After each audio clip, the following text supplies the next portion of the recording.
Yo, what's going on, guys? Before I start the video, I used to have a much more involved YouTube channel with people, asking questions, and we're going back and forth. I would show you guys some stuff. So I'd like to get back into that. If anybody has any questions whatsoever, I might not have been able to answer them a year ago, but I understand a lot more about programs and things like that and music. So if you have any questions whatsoever, ask me, and I'd like to make videos about it, like if I know how to do it. So inbox me or comment or whatever you want, but I'd really love to hear if any of you guys have questions. Alright, let's get into a beat. Sorry about the audio. I can't really demonstrate exactly what I would like to because the audio is so bad in this case, but at least you guys get to see what I'm trying to show you.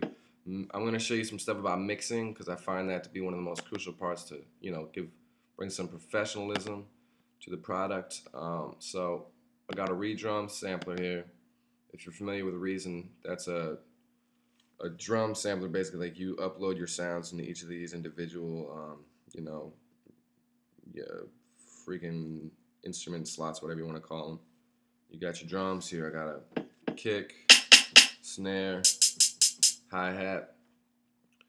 So you record that. But after that, you're going to want to tweak it to make it sound, more full. So what I do is I lay an equalizer down. Pretty much everybody should be doing this, in my opinion. So I turn up the lows because I like to have a really bassy sounding product. So I turn up the gain, as you can see here, up way high. But then you tend to lose some stuff.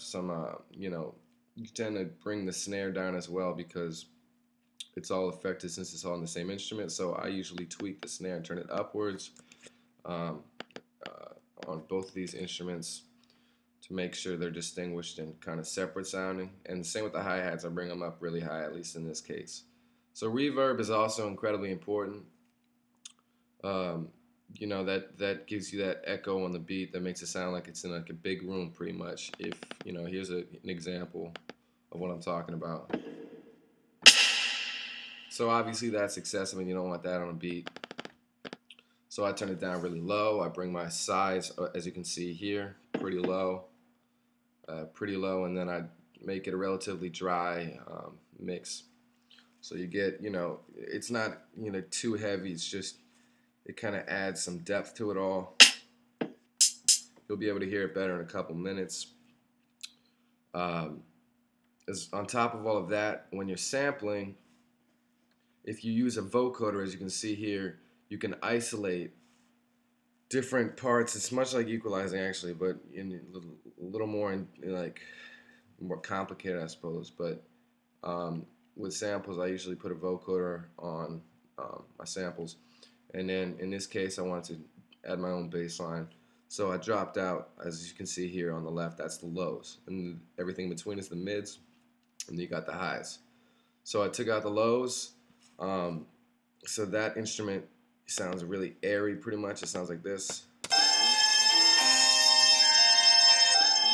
So that's that. But I also tend to use the sample like on different instruments with the exact same layout. Like it's not like it's different recording. It's just that I want to create, like I keep using this word depth, but I guess that's the best way to describe it. So here's another version of the sample with different vocoder settings. As you can tell, it sounds really dampened.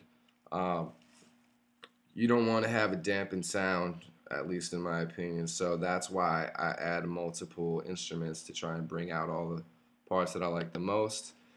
Here's another version. That's a flanger. If you don't know what a flanger is, there's a lot of really cool instruments and effects that you can use in Reason, and here they all are. They're the best ones that I like to mess around with. You can also go to create effects, but I don't recommend it because then it's a preset and you don't have nearly as much, control. I mean, you can take control, but it's already pretty much laid out for you, and that's honestly just not as fun. So you have all that. You had bass. Sometimes you want to equalize that. I didn't in this case, and most of the time I honestly don't because it's usually pretty heavy. And on top of all that, I had a little bit of piano, pretty basic, little reverb. But what I'd like to show you guys more of is on this specific sample right here, this version of the sample that I was just playing with the flanger effect. Here, you'll hear it again. Sorry. Yeah, the reason I want to show you guys this one is because I added an effect that you can't hear yet, but it's a wobble, like dubstep, except it doesn't sound like dubstep in this case, but it's the exact same idea, same way to pull it off. So here it is.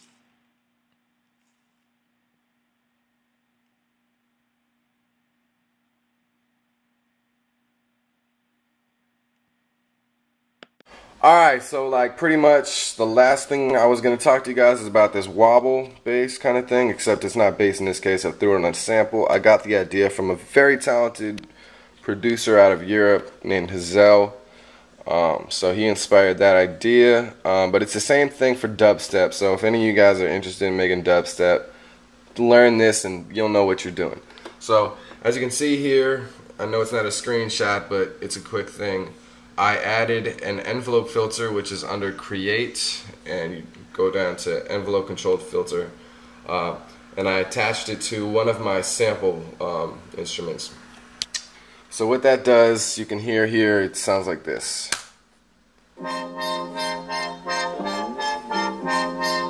So what you have to do is you have to choose frequency. You see how it has that green line around it? That means that I chose to manipulate that with an instrument. So you have to hit, what is it? Here, let me double check real quick. Okay, sorry. You hit Control, hold it down and click on top of the frequency button, and when you do that, it's going to come up with options. Here they are.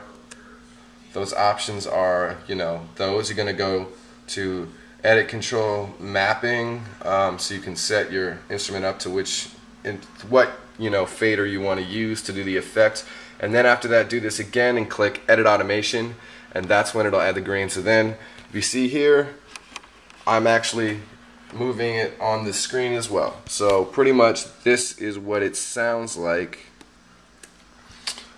just messing around to show you guys.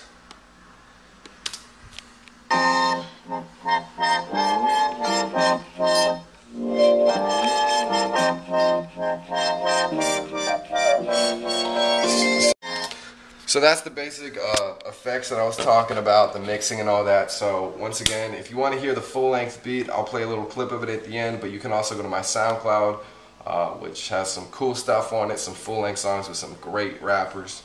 And I have a Facebook page if you want to check that out.